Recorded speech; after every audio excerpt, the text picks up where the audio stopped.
Many of those governments in Turkey, in Iraq under Saddam Hussein, maybe even in Syria, always saw the Kurds as a sort of a Trojan horse that could be used by their enemies for their own political gains. I wonder if you believe that Kurds are still being used as a bargaining chip in the larger Middle Eastern politics, especially today. That era is over. You know, Kurds have not been the Trojan horse, as you mentioned, but Kurds, they were the victims of the totalitarian system that we had in those countries that we have been living in.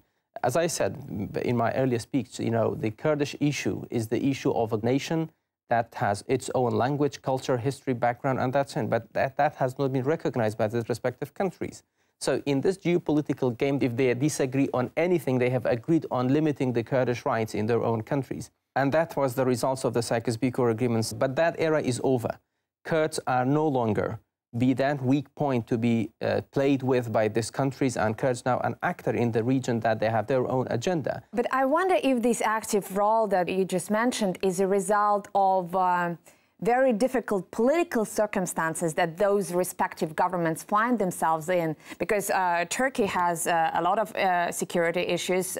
Syria as well has a lot of security issues. So there may be an immediate political advantage to keeping the Kurds at bay or keeping them placated.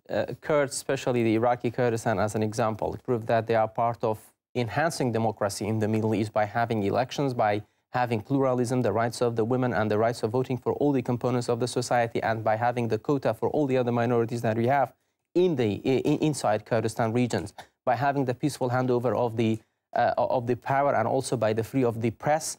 All of that help for having Kurdistan as a beacon of democracy in the Middle East. But the problem is, of course, that the democratic prospects around the Middle East are not ensured. I mean, in Syria, for example, even in Turkey, you don't know whether democracy will continue to flourish. That's why we say that Kurdistan region prove that if Kurds will be allowed to have that chance, they are part of the positive, they are part of the solution, they are not part of the problem.